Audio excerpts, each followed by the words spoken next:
6.19 per pound. So, yan siya. So, ito yung chuck roast. Kung gusto nyo ng beef na medyo may taba, ganun, pancake, kasi nasa breakfast list ko na mag-pancake. Ang tagal na namin hindi nagka-pancake na mga.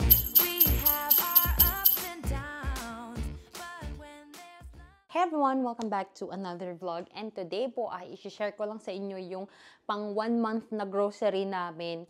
Kaming tatlo. So, 2 adults and 1 baby. Ayan. So, di ko alam kung magkano yung nagastos namin. Siguro, umabot siya ng more than $400.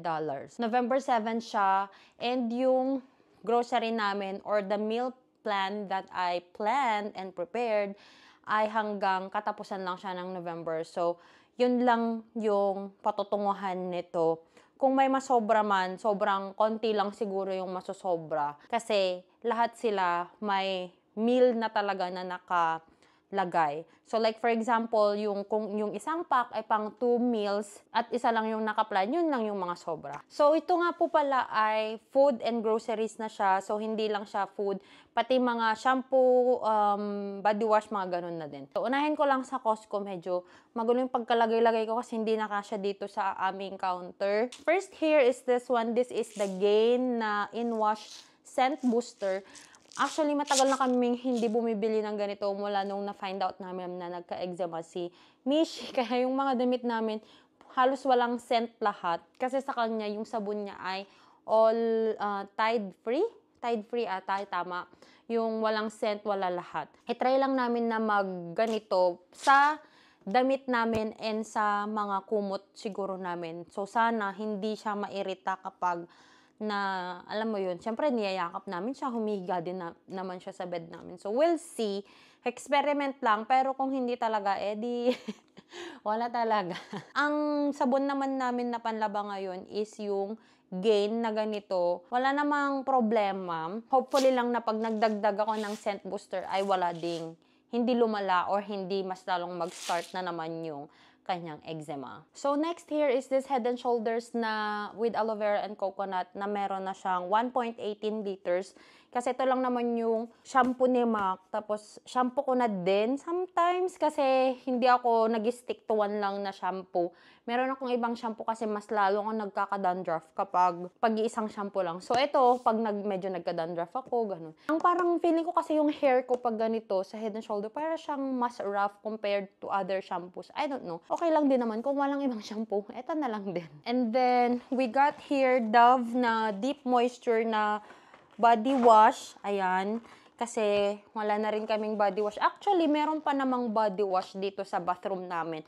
Tapos dun sa guest bathroom, which is ginagamit ni Mac kapag galing siya sa work na may COVID. Ganun, sabi niya paubos na daw. And medyo paubos na rin yung amin. So, nag-stock up na lang ako. So, eto hindi siya pang buong buwan lang. So, siguro mga 2 months namin to nagagamitin, tong tatlo na to. Or baka more than 2 months pa.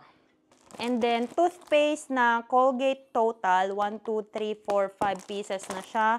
Na tig 181 grams. Ayan. So, 5 para may stock lang kami.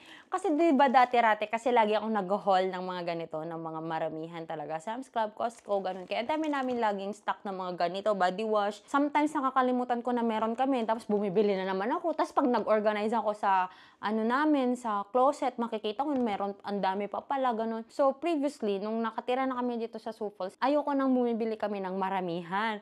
Ang problema, hindi kami laging lumalabas kasi nga, nag-work na si Mac ng mas madalas ngayon. Tapos ako naman, hindi ako makalabas kapag na kami lang ni Mishi. Tapos, one time, muntik na kami maubusan ng toothpaste. Buti na lang sabi ko, dumaan ka nga sa grocery. Tapos, meron pa kasi yung mga pang-travel namin na toothpaste. So, yun. So, ayoko lang na winter time na nagmamadali na bibili or papadaanin ko pa siya sa grocery kapag galing siya sa work. So, mas okay na may stock kami. Next na binili sa Costco is this one. This is the Kirkland na beef chuck pot roast. 6.02 pounds and 37.26 siya. Ang kanyang unit price is 6.19 per pound. So, yan siya.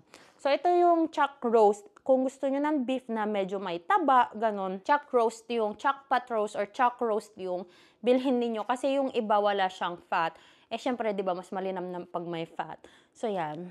Ito yung ini-slice ko siya, tapos ginagawa ko, nilagay ko siya sa mga container or ziplock para isang ano lang siya, kainan lang siya every thaw ko na from the freezer. And then next here is this chicken party wings na first and second section siya. So, ito siya ay 19.63. Ang per pound lang nito is 3.99, which is malayong-malayo siya sa presyo ng Walmart. So, dun na kami bumili. Kaso, yung kanilang bone, yung kanilang breast or thigh is boneless and skinless. So, hindi na ako bumili kasi gusto ni Mac na may skin pa din yung meat. So, ito lang yung binili ko, yung chicken party wings nila kasi magpa-fried chicken kami. At saka sobrang dami na nito. Actually, more than to sa kailangan ko sa meal plan ko. Next is this one, rambutan, na kung makikita nyo, hindi siya kasing bright ng rambutan sa atin. Medyo parang siyang, alam mo to, kung sa atin to, wala nang bibili nito. Pero okay pa naman kasi yung loob nito. Na-try ko na kasi to dati. See, okay pa talaga siya. So, I don't know if it's just the variety ng rambutan na binebenta nila or talagang, kasi wala lahat ng nasa karton ganyan lagi yung nabibili namin.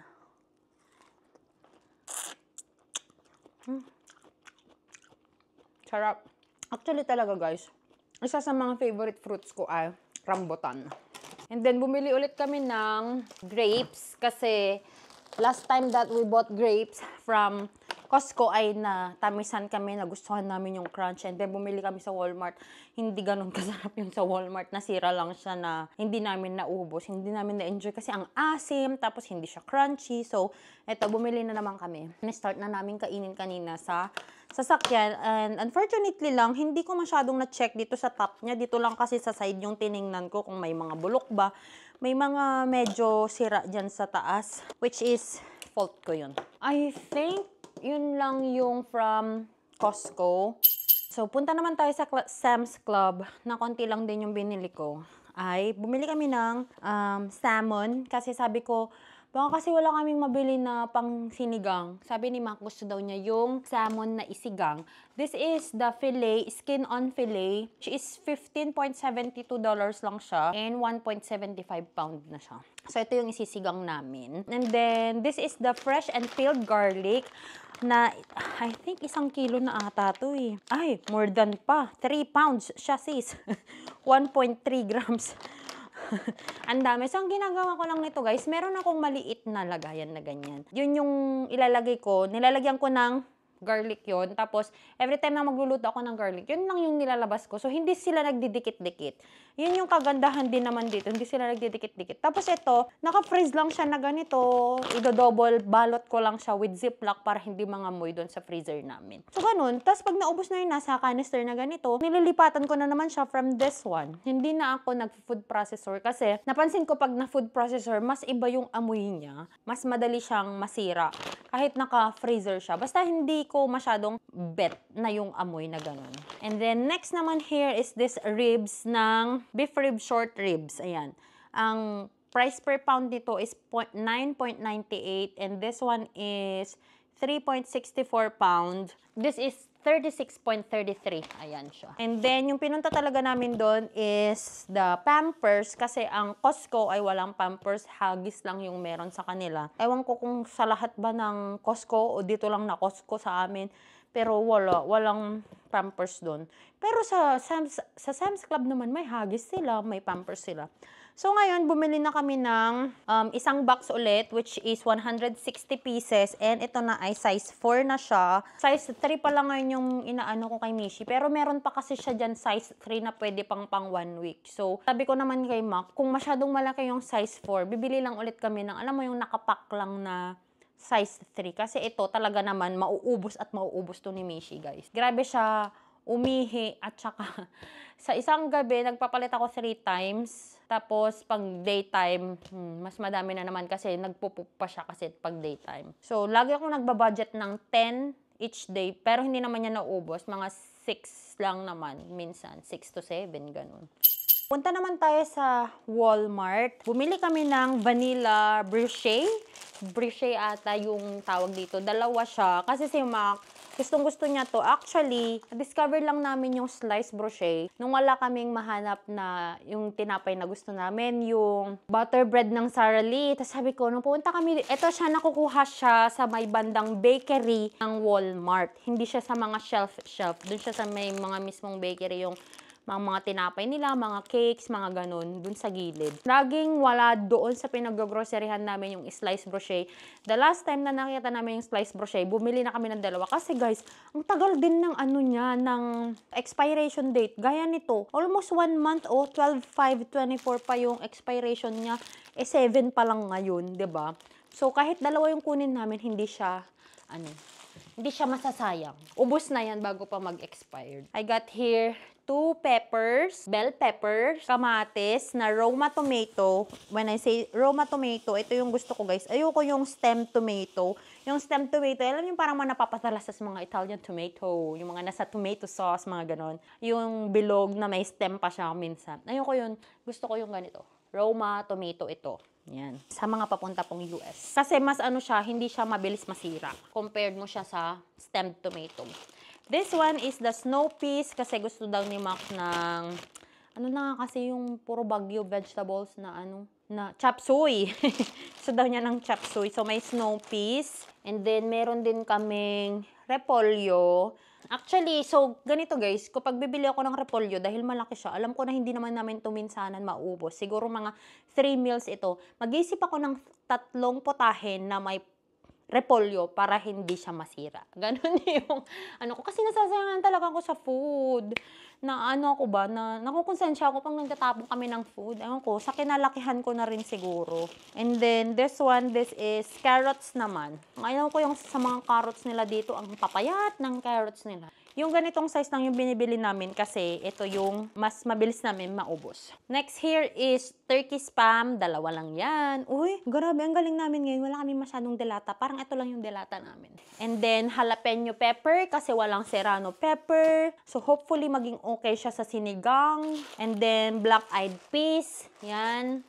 Gusto yan ni Mac. Namiss ko lang din yung turkey bacon nung nag-iisip ako ng breakfast namin. Naisip ko, bumibili naman ako dati ng turkey bacon. So, I got turkey bacon. Sobrang tagal nang hindi ako kumain ng turkey bacon. Nasa Iowa pa ako noon pa. Parang buntis pa ata ako nung last na kumain ako ng ganyan. And then, chicken liver, chicken gizzard, tapos chicken thighs. Ayan.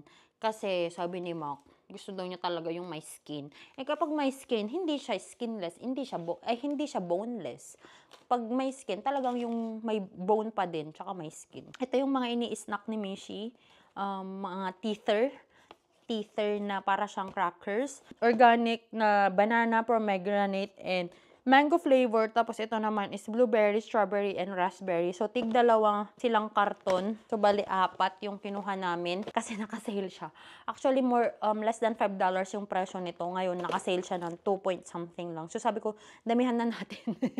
And then, canola oil. Ngayon lang ulit kami gagamit ng canola oil kasi nag-request si Mac ng fried chicken. And ayokong mag-deep fry gamit ang olive oil. Olive oil kasi yung gamit namin. Kasi may ibang amoy ang olive oil kapag too much heat. So, mas maganda siya kapag canola oil. Hindi kami bumili kanina sa Costco kasi sabi ko hindi naman kami gumagamit ng canola oil. 1.42 liters lang ito. And then, pineapple juice. Ito yung favorite juice ni Mac. Ako hindi ako masyado sa juice. And then, chicken and beef powder instead of cubes. I use this one. Kasi mas natatansya ko siya kaysa sa cubes. Minsan, hindi ko naman kailangan yung buong cube. Nasasayang siya kasi na-open mo na yung buong cube, ba diba? So, mas okay itong powder para sa akin. And then, hindi ko alam kung bakit bumili na naman ng, anong tawag na nga dito? Pickles, si Mac, yan. Actually, masarap naman ng pickles. Hindi lang ako talaga siya masyadong. Dati ayaw niya ng pickles nung nasa Pilipinas pa kami. Tapos nung nandito siya, gusto naman na niya.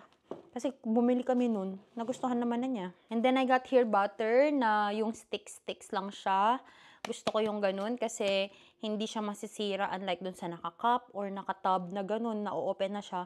So at least ito, pag yung kailangan ko lang is just the 1/4 cup or half of the stick, mafi-freeze ko yung iba na hindi siya na-open. And then I got here mushroom pieces and stems. Gusto ko sana yung fresh na mushroom, kaya lang dun sa plan ko, hindi pa siya agad-agad na maluluto. So, masisiraan na ako ng mushroom, hindi pa niya schedule na maluto. So, bumili na ako nung naka-can na mushroom na pieces and stems. Ay, ito pala, dalawa. Yung isa palang pinapakita ko is evap. Yung evap, ilalagay ko siya sa, basta may meal ako na prepare na may ano. Tapos, bumili din ako ng pancake kasi nasa breakfast list ko na mag-pancake. Ang tagal na namin hindi nagpa-pancake niya, Mac.